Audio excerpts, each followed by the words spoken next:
Hello friends. आज जो हमारा जो लास्ट लेक्चर था, लास्ट लेक्चर के अंदर हमने क्या देखा था? पीयूष ग्रंथि की संरचना के बारे में हमने देखा था। पीयूष ग्रंथि होती है, कहाँ होती है, उसकी लोकेशन क्या है। पीयूष ग्रंथि को हम बिल्कुल मटर के दाने के आकार की होती है, जिसके 3 भाग होते हैं, एंटीरियर पार्ट, पोस्टीरियर पार्ट और मिडल पार्ट। एंटीरियर पार्ट को अपन एडिनो हाइपोफाइसिस बोलते हैं। पिट्यूटरी ग्लैंड यानी पीयूष ग्रंथि को अपन हाइपोफाइसिस के नाम से भी पुकारते हैं। और ये कौन कौन से जो हमारी किससे कनेक्टेड रहती है, जो हमारी स्पिनोइड बोन है उसकी एक कैविटी होती है जिसको हम बोलते हैं सेला टर्सिका, वहाँ पे ये स्थित होती है। और ये दो हाइपोथैलेमस है, 2 तरह के हार्मोन रिलीज करता है। एक होता है रिलीजिंग हार्मोन और एक होता है इनहिबिटरी हार्मोन, जो किसको कंट्रोल करके रखता है। ये अगर यहाँ से सिग्नल देगा तो ही पिट्यूटरी जो ग्रंथि है, पीयूष ग्रंथि है, वो अपने आगे हॉर्मोन्स को स्त्रावित करेगी। इस वाले भाग को, जो आगे वाला भाग होता है, उसको एंटीरियर पार्ट बोलते हैं, यानी एडिनो हाइपोफाइसिस भी बोलते हैं। पीछे वाला पार्ट है उसको पोस्टीरियर भाग, पश्च भाग और न्यूरो हाइपोफाइसिस बोलते हैं। यहाँ पे हाइपोथैलेमस से न्यूरॉन्स आते हैं और अपना स्त्रावण, उसका जो भी यहाँ पे वेसिकल्स के थ्रू उसका स्त्रावण होता है, जो हार्मोन बनते हैं जैसे एडीएच और वेसोप्रेसिन, जिसको हम बोलते हैं एडीएच, वेसोप्रेसिन और अपना ऑक्सीटोसिन। ये 2 हार्मोन न्यूरो हाइपोफाइसिस सीक्रेट करता है। बाकी के जो हार्मोन है, 6 टाइप के जो हार्मोन्स हैं, वो एंटीरियर पिट्यूटरी या एडिनो हाइपोफाइसिस सीक्रेट करता है। तो हम इसके बारे में थोड़ा सा डिटेल में देखते हैं। तो यहाँ पे बच्चों सबसे पहले पीयूष ग्रंथि स्पिनोइड अस्थि में सेला टर्सिका नामक गुहा में स्थित होती है। यह ग्रंथि एक छोटे व्रंत की सहायता से हाइपोथैलेमस से संलग्न होती है। इस व्रंत को हम इनफंडीबुलम भी कहते हैं। जो आपकी पिट्यूटरी ग्लैंड हाइपोथैलेमस से, ये आपका सपोज हाइपोथैलेमस है, यहाँ पे ये वाला आपका सपोज हाइपोथैलेमस है और ये आपकी पिट्यूटरी ग्लैंड है। ये कौन है? हाइपोथैलेमस है। और ये कौन है? आपकी पिट्यूटरी ग्लैंड है। तो ये जो ये हाइपोथैलेमस और ये पिट्यूटरी है, इसके बीच का जो पोर्शन है, इसको हम क्या बोलेंगे? इनफंडीबुलम। इसको हम क्या बोलेंगे? इनफंडीबुलम या स्टॉक बोल सकते हैं। इसको हम इनफंडीबुलम या स्टॉक बोल सकते हैं बच्चों। ये फिर कह रहा है फूली हुई नीचा फूला भाग पश्चपाली कहलाता है। वह पार्श्व भाग पार्स नर्वोसा कहलाता है। मैंने आपको इसमें बताया था कि जो इनफंडीबुलम जो पीछे वाला भाग है उसको पार्स नर्वोसा, पार्स डिस्टेलिस ये भी बोलते हैं। इनफंडीबुलम का ऊपरी सिरा जो हाइपोथैलेमस से संलग्न होता है उसे ट्यूबर या साइनेरियम या मीडियन एमिनिसेंस भी कहते हैं। उसको अपन साइनेरियम या एमिनिसेंस भी कहते हैं। जो फूला हुआ भाग होता है उसकी बात कर रहे हैं ये। और भ्रूणीय अवस्था में 1 महीना नलिका का निर्माण होता है। एक महीन नलिका का निर्माण होता है जिसको हम बोलते हैं गट। जिसको हम क्या बोलते हैं बच्चों? गट बोलते हैं। और यहाँ पे गट में परिवर्धन से आहार नाल का निर्माण होता है। इसका अग्रभाग होता है, उसको स्टोमोडियम बोलते हैं। जो एक्टोडर्म, 3 तरह की लेयर होती हैं, एक्टोडर्म, मीजोडर्म, एंडोडर्म। जो इसका जो निर्माण होता है स्टोमोडियम का, जो गट का स्टोमोडियम होती है, उसको हम क्या बोलते हैं? उसका जो निर्माण होता है वो एक्टोडर्म से होता है। कहाँ से होता है? एक्टोडर्म से होता है। स्टोमोडियम की ऊपरी सतह में एक छोटा उभार विकसित होता है जिससे टूटकर अलग होकर उससे रेके की थैली बनाता है। जो स्टोमोडियम का जो पार्ट होता है, एंड पार्ट, वो टूटकर एक थैली, पाउच लाइक स्ट्रक्चर बनाता है, एक थैली जैसी स्ट्रक्चर बनाता है, जिसको हम रेके की थैली कहते हैं। जिसको हम क्या बोलते हैं? रेके की थैली बोलते हैं। रेके की थैली की ऊपरी सतह पाली का निर्माण होता है जिसको हम पार्स इंटरमीडिया बोलते हैं, पार्स इंटरमीडिया भी कहते हैं। इस थैली की ऊपरी सतह के किनारे पे इनफंडीबुलम के चारों तरफ घेरे लगाकर एक कॉलर जैसी संरचना बनती है जिसको हम पार्स ट्यूबरेलिस कहते हैं। और नीचे वाला जो भाग होता है थैली के अग्रपाली में विकसित हो जाती है, इससे हम पार्स डिस्टेलिस कहते हैं।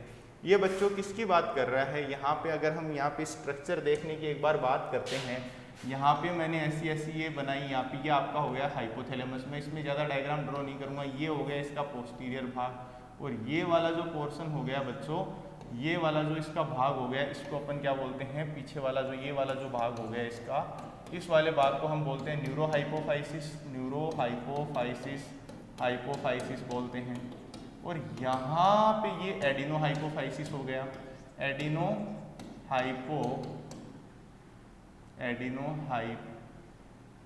हाइपोफाइसिस हो गया। अब इसके अंदर इसके 3 पार्ट्स होते हैं। इस एडिनो हाइपोफाइसिस के 3 भाग होते हैं। पहला जो इसने भाग बताया, ये जो इसका बीच वाला जो ये वाला ऐसा ऐसा भाग होता है, इसको बोला इसने पार्स इंटरमीडिया। और इसका जो कॉलर वाला भाग होता है, इसको यहाँ पे ये वाला जो भाग होता है, इसको बोला इसने parse tuberalis, parse tuberalis, tuberalis. और इसको बोला इसने parse intermedia, pars intermedia, intermedia, pars intermedia बोला है। और इस रेखे की थैली से अलग होकर पार्स डिस्टेलिस, यहाँ पे एक नीचे एक पोर्शन बनता है, इस वाले पोर्शन को उसने बोला है पार्स डिस्टेलिस, पार्स डिस्टेलिस बोला है। ये तीनों के तीनों डिस्टेलिस बोला है। ये पार्स, ये अब मैं आपको एक बात बताने जा रहा हूँ। यहाँ पे अगर मैं बात करता हूँ कि parse tuberalis, parse tuberalis, tuberalis और pars tuberalis, pars distalis, pars distalis, distalis plus pars intermedia, pars intermedia, intermedia, ये तीनों मिलके नंबर 1, 2 एंड 3, ये तीनों मिलके क्या बनाते हैं? एडिनो हाइपोफाइसिस बनाते हैं। एडिनो हाइपोफाइसिस बनाते हैं। ये तीनों मिलके किसका निर्माण करते हैं? एडिनो हाइपोफाइसिस, यानी एंटीरियर, इसको अपन और क्या बोल सकते हैं? एंटीरियर पिट्यूटरी का फॉर्मेशन करते हैं। ये किसका फॉर्मेशन करते हैं? एंटीरियर पिट्यूटरी, एंटीरियर पिट्यूटरी का निर्माण करते हैं। कौन? ये जो तीनों के तीनों भाग हैं, pars tuberalis, pars distalis, pars intermedia, ये तीनों मिलके ये बनाते हैं। ये रेके की थैली क्या है? जो गट, जो एम्ब्रियो होता है, जो भ्रूण होता है हमारा छोटी अवस्था में, उसमें उसकी जो गट को अपन क्या बोलते हैं? स्टोमोडियम। वहाँ से उस गट से एक पार्ट टूटता है और वो अलग होके एक पाउच लाइक स्ट्रक्चर बनाता है, जिसको हम बोलते हैं रेके की थैली। और वो रेके की थैली फिर यहाँ से इसके 3 पार्ट्स होते हैं। जो उस रेके की थैली का अपर पार्ट है उसको हम बोलते हैं पार्स ट्यूबरेलिस, और जो उसका बीच वाला भाग है उसको बोलते हैं पार्स इंटरमीडिया, और जो इसके नीचे वाला भाग है उसको बोलते हैं पार्स डिस्टेलिस। तो ये सारी चीजें हैं, और ये सारा पूरी की पूरी तीनों चीज मिलके क्या बनाती हैं? एडिनो हाइपोफाइसिस बनाती हैं। अब मैं plus adeno hypo anterior lobe plus posterior lobe मिलके पोस्टीरियर को और बना दूं मैं पोस्टीरियर लोब, तो ये पोस्टीरियर लोब या न्यूरो हाइपोफाइसिस मिलके क्या बनाएंगे? आपकी पिट्यूटरी बनाएंगी, पिट्यूटरी, पिट्यूटरी बनाएंगे, जिसको अपन हाइपोफाइसिस भी बोल सकते हैं, हाइपोफाइसिस भी बोल सकते हैं। ठीक है, तो ये सारी जो चीज़ें हो गई, ये अपनी इसके बारे में डिस्कस हो गई। अब ये देखो अपनी बात करते हैं यहाँ तक, पार्स इंटरमीडिया तीनों को सम्मिलित रूप में एडिनो हाइपोफाइसिस भी कहते हैं। क्या बोला है इसने? इन तीनों को, किसको बोला है? किन तीनों को? Pars tuberalis, tuberalis plus pars intermedia, intermedia and pars intermedia plus pars distalis, pars distalis, distalis. इन तीनों को इसने कंबाइंडली क्या बोला है? एडिनो हाइपोफाइसिस बोला है, एडिनो हाइपोफाइसिस बोला है। इन तीनों को इसने कंबाइंडली क्या बोला है? एडिनो हाइपोफाइसिस बोला है। किस किस को? पार्स ट्यूबरेलिस को, पार्स इंटरमीडिया को और पार्स डिस्टेलिस को। इन तीनों को मिला के क्या बोला है? एडिनो हाइपोफाइसिस बोला है। फिर बच्चों अपन बात करते हैं किसकी? न्यूरो हाइपोफाइसिस तथा एडिनो हाइपोफाइसिस दोनों सम्मिलित रूप से हाइपोफाइसिस सेरिब्राई बनाते हैं। पीयूष ग्रंथि काय का दूसरा नाम है। ठीक है, रेके की थैली, रेके की थैली एक छोटी तथा अवशेषी गुहा अग्रपाली में शेष रह जाती है, जिसे हम हाइपोफाइसिस रेसेस कहते हैं। Internal carotid artery, hypophysial artery का निर्माण होता है। यह धमनी से 2 शाखाएं निकलती हैं। सुपीरियर शाखा हाइपोथैलेमस से रुधिर वितरित करती है, जबकि इंफीरियर शाखा पीयूष ग्रंथि को रुधिर वितरित करती है। ठीक है, ये है जो हाइपोफाइसिस, जो उसको किसको ब्लड देती है? हाइपोफाइशियल जो आर्टरी है ये किसको? धमनी को ब्लड देती है, यानी आर्टरी को ब्लड देती है। सुपीरियर शाखा ऑफ हाइपोथैलेमस जो होती है वो इंफीरियर शाखा पीयूष ग्रंथि को ब्लड देती है। अब इसको अपन क्या बोलते हैं? हाइपोफाइसियस पोर्टल वेन। यानी थैलेमस से रुधिर लाती है तथा पीयूष ग्रंथि में रुधिर डालती है।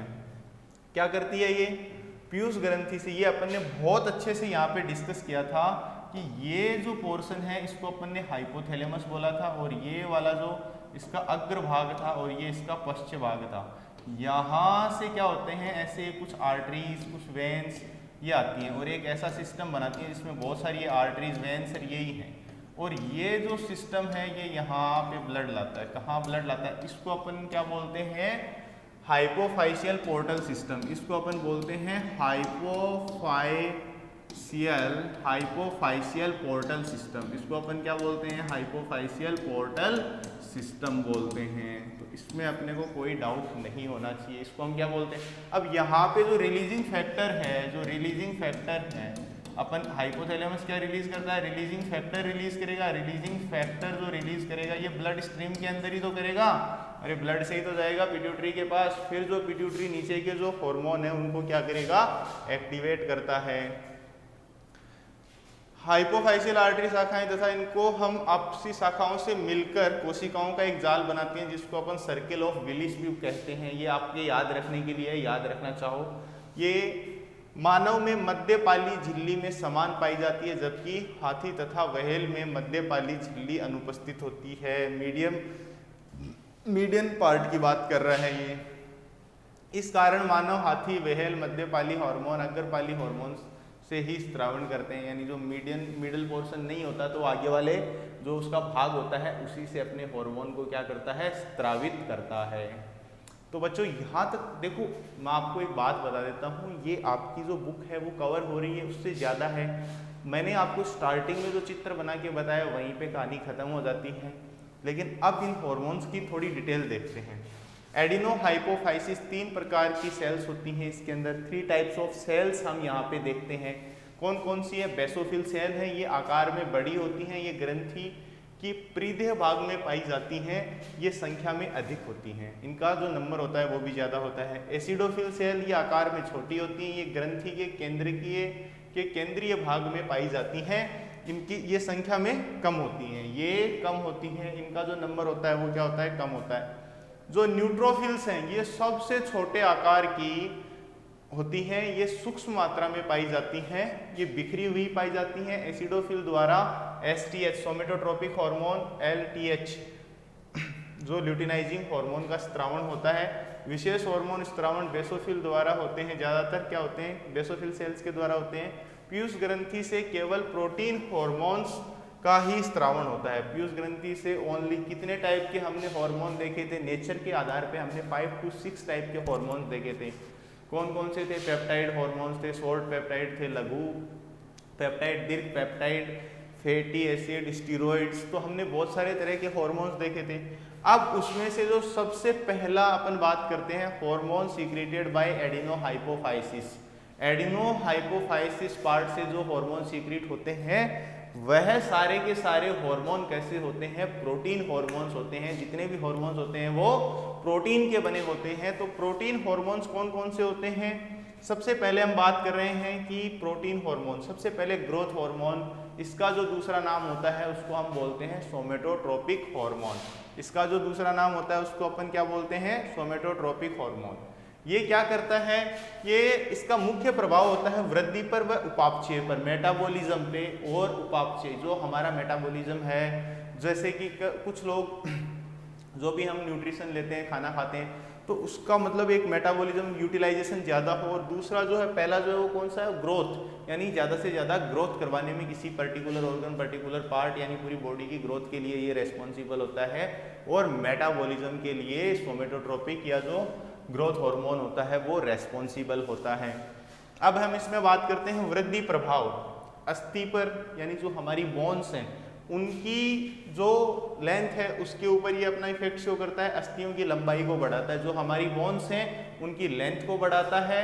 कोमल ऊतकों, जो सॉफ्ट टिश्यूज होते हैं, ग्रोथ हार्मोन समसूत्री विभाजन को प्रेरित करता है। समसूत्री बोले तो अपन जो अपना माइटोसिस डिवीजन है उसको बढ़ाता है। जैसे जैसे समसूत्री विभाजन बढ़ेगा अंगों के अंदर, अरे भाई जो सेल डिवीजन होता है 2 तरह का होता है, समसूत्री और अर्धसूत्री, माइटोसिस और मियोसिस। तो माइटोसिस का काम क्या है? ग्रोथ करवाना, ज़्यादा से ज़्यादा मेनली जो उसका औचित्य है वो किसके लिए है? ग्रोथ के लिए।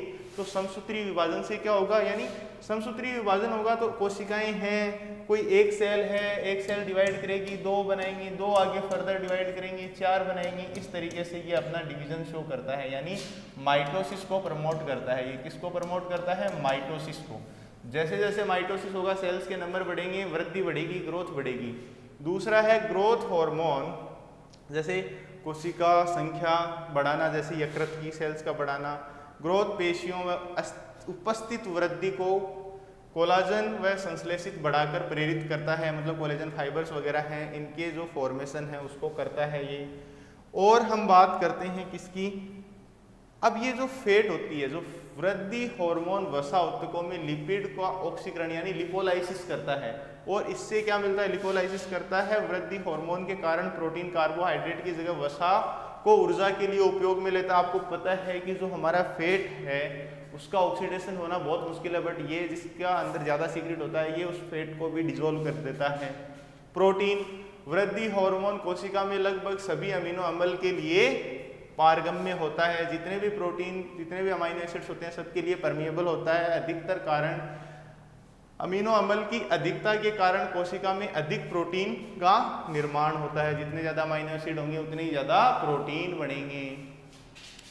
सोमेटोट्रोपिन हार्मोन की अत्यधिक स्त्रावण व अल्प स्त्रावण से होने वाले रोग, अगर ग्रोथ हार्मोन ज़्यादा सीक्रेट हो गया, मैंने बताया था ना, या तो आदमी लंबू को हम क्या बोलते हैं? गिग्नेटिज्म बोल सकते हैं अपन, की बहुत ज़्यादा लंबा हो गया, जायंट पर्सन हो गया, या उसको अगर छोटा रह गया बोनापन, उसको अपन क्या बोल सकते हैं? बोनेपन को ड्वार्फिज्म भी बोलते हैं।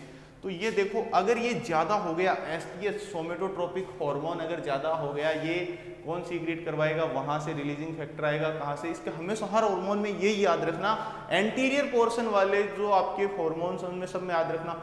ओ हिप्पोफाइशियल पोर्टल वेन में रिलीजिंग फैक्टर आया, कहाँ से? रिलीजिंग फैक्टर किसने भेजा? हाइपोफाइसिस से, जो हाइपोथैलेमस है उसने रिलीजिंग फैक्टर को भेजा, और वो रिलीजिंग फैक्टर हिपेटोपोर्टल वेन के थ्रू कहाँ पहुँचा? वो बच्चों पहुँचा पिट्यूटरी के अंदर, एंटीरियर पिट्यूटरी में। एंटीरियर पिट्यूटरी से कौन? यहाँ से रिलीज होगा ग्रोथ हार्मोन, और ग्रोथ हार्मोन जाएगा टारगेट ऑर्गन तक, और टारगेट ऑर्गन पे जाने के बाद वो अपना असर शो करेगा किस पे? फैट मेटाबॉलिज्म के ऊपर करेगा, हड्डियों की ग्रोथ बढ़ाएगा। इस तरीके से इसको अगर आप रिवाइज करोगे तो बहुत इजीली इसको आप लर्न कर सकते हो। तो अपन अब आगे देखते हैं कि इसके ज़्यादा स्त्रावण और कम स्त्रावण, हर हार्मोन से, हर एक कोई भी हार्मोन है उसका अगर ज़्यादा या कम स्त्रावण से रोग होंगे। ज़्यादा भी हो गया सीक्रेट तो भी डिजीज करेगा, कम हो गया तो भी किसी न किसी तरह का डिसऑर्डर करेगा। अब सोचो ग्रोथ हार्मोन यहाँ पे ज़्यादा स्त्रावित हो गया तो लेंथ बढ़ गई। सोमेटोट्रोपिन हार्मोन के अति स्त्रावण व अल्प स्त्रावण से होने वाले रोग अगर कम स्त्रावित होता है, किशोर अवस्था व बाल्य अवस्था में बोनापन रह जाता है। कुछ रहते हैं जो हाइट में बिल्कुल छोटे छोटे ही मिलते हैं, जिनकी हाइट कभी नहीं बढ़ती, उनके अंदर उनकी गलती नहीं है कि उन्होंने बॉर्नविटा नहीं पिया, प्रोटीन नहीं लिया, ऐसा नहीं है, सबने भी प्रोटीन लिया लेकिन उनके अंदर ग्रोथ हार्मोन ही नहीं है। ग्रोथ हार्मोन क्या है? रिलीज हुए कम, ग्रोथ हार्मोन की कमी रह गई तो उनकी जो बोन्स हैं सब छोटी छोटी रह गई ना, यही रीजन है। पीयूष ग्रंथि के अल्प स्त्रावण से बोनेपन को एटिलियोसिस कहते हैं। इसको अपन क्या बोलते हैं? एटिलियोसिस। सर्कसेरुम की पिट्यूटरी बोन में कम करते हैं, इसको अपन मिडगट भी कहते हैं, मिडगेट्स भी कहते हैं। ये मिडजेटस शारीरिक व मानसिक रूप से सामान्य होता है परंतु इनका लैंगिक परिवर्तन देर से होता है। ATAH का अतिस्त्रावण अगर आपका ये ज़्यादा हो जाता है बाल्य अवस्था व किशोर अवस्था में तो इसकी अधिक मात्रा से शरीर की कोशिकाओं में अमीनो अम्ल पहुंचाया जाता है। हड्डी के सिरे पर उपस्थित एम्फाइसिल उपस्थिति में लंबे रूप में एक हड्डी को परिवर्तित कर देता है। वह हाथ व पैर की हड्डियां बहुत लंबी हो जाती हैं। इस व्यक्ति की लंबाई अधिक बढ़ जाती है तो शरीर में असंतुलित, यानी ये किसकी बात कर रहा है? ये बात कर रहा है अधिक स्त्रावण हो गया। सपोज ग्रोथ हार्मोन का अत्यधिक स्त्रावण होने के कारण, अधिक स्त्रावण होने के कारण जो रोग प्रोड्यूस होता है उसको बोलते हैं अपन गिग्नेटिज्म। क्या बोलते हैं? गिग्नेटिज्म बोलते हैं। और जो नेक्स्ट है अति अग्रकारी एक्रोमोगेली यानी वयस्क के अंदर एसटीएच यानी सोमेटोट्रोपिन हार्मोन है, उसका अतिस्रावण से व्यक्ति के ब्लड व क्रूप गोरिल्ला समान हो जाता है। जैसे आपने निचले जो जबड़े के चेहरे के भागों में जीभ में वृद्धि तथा हड्डियों में मोटाई में वृद्धि हो जाती है, यानी एसटीएच का ज़्यादा होने से एक एक्रोमोगेली डिजीज आती है। जैसे ग्रेट हेली को देखा आपने, उसका चेहरा कैसा एकदम ऐसे है, यानी ये ठुड्डी की जो लेंथ है ये इंक्रीज हो गई, ये जबड़े हैं ये ऐसे हो गए, चिपक गए। तो ये ऐसी जो कहानियां हैं ये किसकी वजह से होती हैं? अधिक स्त्रावण की वजह से होती हैं। जो हमारा दूसरा हार्मोन है सोमेटोट्रोपिन हार्मोन या TSH, thyroid stimulating hormone. Thyroid stimulating hormone में क्या होता है? थायराइड स्टिमुलेटिंग हार्मोन या थायरोट्रोपिक हार्मोन की अगर मैं बात करता हूं बच्चों, तो ये क्या करता है, इसका स्त्रावण बेसोफिल कोशिकाओं द्वारा होता है। 3 तरह की कोशिकाएं देखी थी, बेसोफिल करती हैं, जिसे हम थायरोट्रोप कोशिका भी कहते हैं। ये ग्लाइकोप्रोटीन प्रकृति के होते हैं, ग्लाइकोप्रोटीन्स होते हैं। अरे इसकी यह हार्मोन थायराइड ग्रंथि को थायरोक्सिन हार्मोन स्रावित करने के लिए प्रेरित करता है। टीएसएच कहाँ से आया? कहाँ से आया? हाइपोथैलेमस से। क्या रिलीज किया? Thyroid stimulating hormone releasing factor. कहाँ? हाइपोफाइशियल पोर्टल वेन के अंदर। ये कौन है? यहाँ से ये है आपका हाइपोफाइसिस, यहाँ हाइपोफाइसिस पोर्टल सिस्टम आ रहा है, ये है एंटीरियर पिट्यूटरी। यहाँ से इसने रिलीजिंग फैक्टर को स्रावित किया। रिलीजिंग फैक्टर आएगा पिट्यूटरी के पास, पिट्यूटरी को बोलेगा चल रिलीज कर। किसको? किसको रिलीज कर? टीएसएच को, थायराइड स्टिमुलेटिंग हार्मोन को। टीएसएच जाएगा कहाँ? थायराइड ग्लैंड के पास। यहाँ कौन प्रेजेंट है? पिट्यूटरी पी सेप्ट की है। पिट्यूटरी से, पिट्यूटरी को सिग्नल किसने दिया? हाइपोफाइशियल पोर्टल सिस्टम के थ्रू हाइपोथैलेमस ने दिया। हाइपोथैलेमस ने सिग्नल दे दिया, सिग्नल देने के बाद वो कहाँ जाएगा? थायराइड ग्लैंड कहाँ प्रेजेंट है? यहाँ। इसको बोलेगा चल थायरोक्सिन रिलीज कर। तो ये क्या रिलीज करेगी? थायरोक्सिन रिलीज करेगी। ठीक है, अब इस थायरोक्सिन का काम क्या होता है? हाइपोथैलेमस, इसका स्त्रावण हाइपोथैलेमस के थायरोट्रोपिन मुक्त, थायरोट्रोपिन रिलीजिंग हार्मोन, ये देख लो, थायरोट्रोपिक रिलीजिंग हार्मोन फैक्टर द्वारा उत्प्रेरित किया जाता है। उत्प्रेरित मतलब स्टिमुलेशन देना, उसको जो स्टिमुलेशन देगा वो थायरोट्रोपिन रिलीजिंग हार्मोन देगा। नेक्स्ट जो आता है वो आता है एड्रिनोकोर्टिकोट्रोपिक हार्मोन, एसीटीएच। एसीटीएच यह हार्मोन बेसोफिल कोर्टिकोट्रोपिक कोशिकाओं द्वारा स्रावित होता है।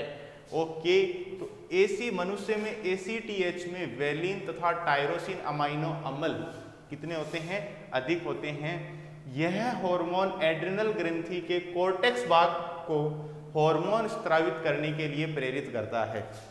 ये जो हार्मोन होता है, जो आपका एड्रिनल ग्लैंड, आपने जैसे किडनी देखी थी, इन किडनी के ऊपर एक ऐसे फुंसी जैसी स्ट्रक्चर दिखाई दे रही थी जिसको हमने बोला था एड्रिनल ग्लैंड।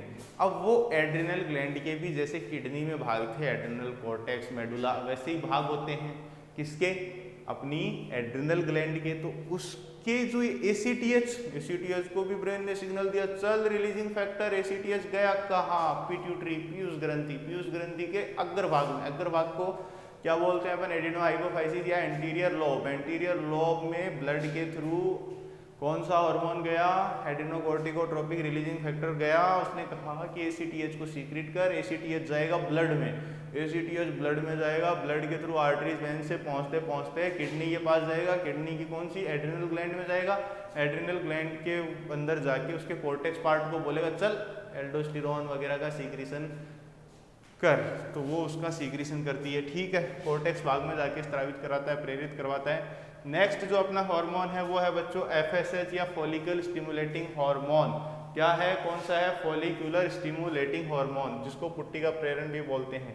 यह हार्मोन बेसोफिल व गोनेडोट्रोप कोशिकाओं द्वारा स्रावित होता है। यह है ग्लाइकोप्रोटीन प्रकृति का होता है। इसकी जो प्रकृति होती है वो कैसी होती है? ग्लाइकोप्रोटीन होती है। ये ग्लाइकोप्रोटीन का होता है।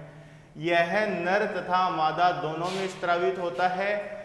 यह नर में हार्मोन शुक्रजेनेसिस यानी आपका स्पर्मेटोजेनेसिस, स्पर्म प्रोड्यूस करने के लिए मोटिवेट करता है कि स्पर्म का प्रोडक्शन करो। किसके अंदर? मेल के अंदर।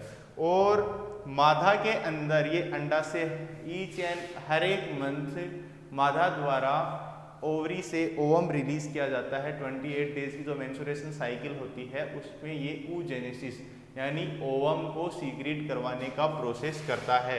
ग्राफियन फॉलिकल्स यानी ग्राफियन पुट्टिकाओं की वृद्धि करवाता है, वह अंडजनन को करवाता है। यह सेमनीफेरस ट्यूब्यूल को में कार्य करता है और शुक्रजनन को करवाता है। हमेशा एफएसएच में याद रखना, दोनों में होंगे। इनको गोनेडोट्रोपिन भी बोलते हैं। मेल के अंदर ये स्पर्मेटोजेनेसिस के लिए प्रमोट करेंगे सेमनीफेरस ट्यूब्यूल्स को कि स्त्रावित करवाओ यानी शुक्रजनन करवाओ, और फीमेल मादा के अंदर ये अंडजनन को प्रभावित करते हैं कि oogenesis करवाओ, एग का फॉर्मेशन करवाओ। ठीक है, नेक्स्ट आता है आपका एफएसएच को युग्मज जनिक यानी गैमेटोकाइनेटिक फैक्टर भी बोलते हैं, और यह है ग्राफियन पुट्टिकाओं को स्त्रावित होने वाला हार्मोन एस्ट्रोजन को एफएसएच द्वारा नियंत्रित किया जाता है। ठीक है, एस्ट्रोजन का सीक्रेशन भी यही करवाता है। और ल्यूटिनाइजिंग हार्मोन या अंतराली कोशिकाओं प्रेरक हार्मोन, ये कौन सा होता है? ल्यूटिनाइजिंग हार्मोन और interstitial cell stimulating hormone LH, ये भी बेसोफिल गोनेडोट्रोपिक कोशिकाओं द्वारा स्त्रावित होता है तथा यह ग्लाइकोप्रोटीन प्रकृति का हार्मोन होता है। कैसी प्रकृति का होता है? ग्लाइकोप्रोटीन प्रकृति का होता है। यह हार्मोन स्त्रियों में अंडाशय में यानी ओवुलेशन में हेल्प करता है। ओवुलेशन को क्या करता है? स्टिमुलेट करता है, प्रेरित करता है, जिसके फलस्वरूप जो कार्पस लूटियम का निर्माण होता है, कार्पस लूटियम जो बनता है उससे निकलने वाला प्रोजेस्टेरोन हार्मोन भी एलएच द्वारा ही प्रेरित किया जाता है। अब आपने देखा होगा एलएच का काम क्या होता है? एलएच का काम मादा के अंदर ओव्यूलेशन का होता है। ओव्यूलेशन के अंदर क्या बनता है? कुछ स्टेजेस होती हैं, कार्पस लूटियम का फॉर्मेशन होता है। जैसे ही वो कार्पस लूटियम बनता है, अगर आपने एनिमल रिप्रोडक्शन पढ़ा है, एम्ब्रियोलॉजी पढ़ी है, तो आपको समझ में आ जाएगी ग्रेफिन फॉलिकल्स मैच्योर्स होते हैं। मैच्योर होने के बाद में 14th डे ओव्यूलेशन हो जाता है। अगर वो फर्टिलाइजेशन हो गया, फिर उसके बाद एक स्टेज आती है जिसको हम बोलते हैं कार्पस लूटियम। अब उस कार्पस लूटियम की जो सेल्स हैं, फॉलिकल्स हैं, उनको स्टिमुलेट करके बोलता है चल सीक्रेट कर। किसको सीक्रेट करेगी? वो सीक्रेट करेगी इसको, हमारे प्रोजेस्टेरोन को। प्रोजेस्टेरोन को हम क्या बोलते हैं? प्रेगनेंसी हार्मोन भी बोलते हैं। जो प्रोजेस्टेरोन हार्मोन है, फीमेल में दो तरह के हार्मोन होते हैं, एक होता है एस्ट्रोजन, एक होता है प्रोजेस्टेरोन। एस्ट्रोजन का मेन काम होता है मेंस्ट्रुएशन साइकिल को मेंटेन करना, मेंस्ट्रुएशन साइकिल को स्टार्ट करवाने का काम होता है। ठीक है, पुरुषों के अंदर जो ये एलएच हार्मोन होता है, आईसीएसएच जिसको बोलते हैं, ये वृषण की लेडिक कोशिकाओं तथा अंतराली कोशिकाओं को प्रभावित कर नर हार्मोन टेस्टोस्टेरोन का प्रोडक्शन करता है। ये किसका प्रोडक्शन करवाता है? मेल हार्मोन टेस्टोस्टेरोन का प्रोडक्शन करवाता है। दोनों को कंपेरेटिव पढ़ना है। एफएसएच मेल और फीमेल के अंदर ओव्यूलेशन और मेल के अंदर स्पर्मेटोजेनेसिस करवाता है। एफएसएच यहाँ पे क्या करवाता है? फीमेल के अंदर प्रोजेस्टेरोन हार्मोन को सीक्रेट करवाता है, और मेल के अंदर क्या करवाता है? मेल के अंदर ये आईसीएसएच सेल को प्रभावित कर नर हार्मोन टेस्टोस्टेरोन का स्त्रावण करवाता है। किसका स्त्रावण करवाएगा? टेस्टोस्टेरोन का स्त्रावण करवाएगा। इनको हम क्या बोलते हैं? गैमेटो रिलीजिंग फैक्टर भी बोलते हैं, एलएच युग्मज मुक्तकारी कारक भी बोलते हैं। ठीक है, एफएसएच एलएच दोनों हार्मोन गोनेडोट्रोपिन हार्मोन है। ये चीज़ हमने बहुत पहले डिस्कस की थी, जब मैंने आपको स्टार्टिंग में क्लास ली थी अपने, जब भी हमने डिस्कस की थी। एफएसएच और जो एलएच है वो गोनेडोट्रोपिक हार्मोन है। एफएसएच तथा एलएच दोनों हार्मोन सम्मिलित रूप से कार्य करते हैं। इनको हम सिनर्जिक हार्मोन भी बोलते हैं। इनको हम क्या बोलते हैं बच्चों? सिनर्जिक हार्मोन भी बोलते हैं।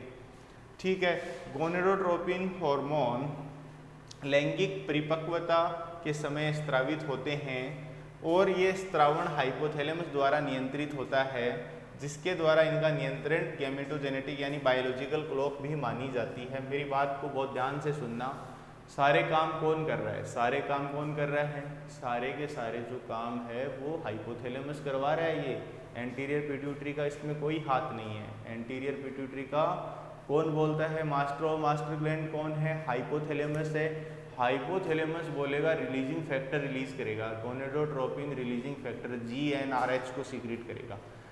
जीएनआरएच को सीक्रेट करेगा तो जीएनआरएच जाएगा पिट्यूटरी के पास। पिट्यूटरी को पास गोनेडोट्रोपिक कौन से हैं? दो हैं। अच्छा, एलएच है, एक एफएसएच है। ओहो, तो उनको बोलेगा जाओ जल्दी से, LH और FSH वहाँ से सीक्रेट होंगे और दोनों एक साथ काम करते हैं। मेल और फीमेल के अंदर दोनों में अलग अलग फंक्शन होता है। मेल के अंदर अभी हमने LH का FSH का देखा, दोनों के फंक्शन देखे कि एक स्पर्मेटोजेनेसिस करवाता है, एक oogenesis करवाता है, दूसरा है जो हॉर्मोन्स को रिलीज करवाता है। फीमेल हार्मोन कौन से हैं? एस्ट्रोजन है, फॉलिकल सीक्रेट करते हैं। प्रोजेस्टेरोन है जो आगे जिस दिन डे ऑफ 14 जब 28 दिन की जो मेंस्ट्रुएशन चक्र जो होता है, उस मेंस्ट्रुएशन चक्र के अंदर जो 14th डे होता है उस दिन ओवम रिलीज होता है।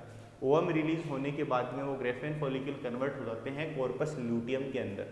वो कॉर्पस ल्यूटियम से क्या स्त्रावित करवाता है? प्रोजेस्टेरोन हार्मोन का सीक्रेशन करवाता है। ठीक है, अब इन दोनों को क्या बोला गया है? इन दोनों को गोनेडोट्रोपिन हार्मोन भी बोला गया है।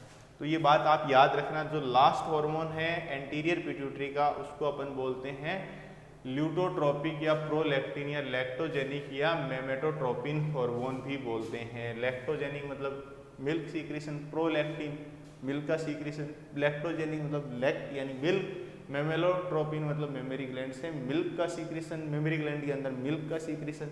तो ये सारे नाम इसी के हैं। यह एसिडोफिल्स कोशिकाओं द्वारा स्त्रावित होता है।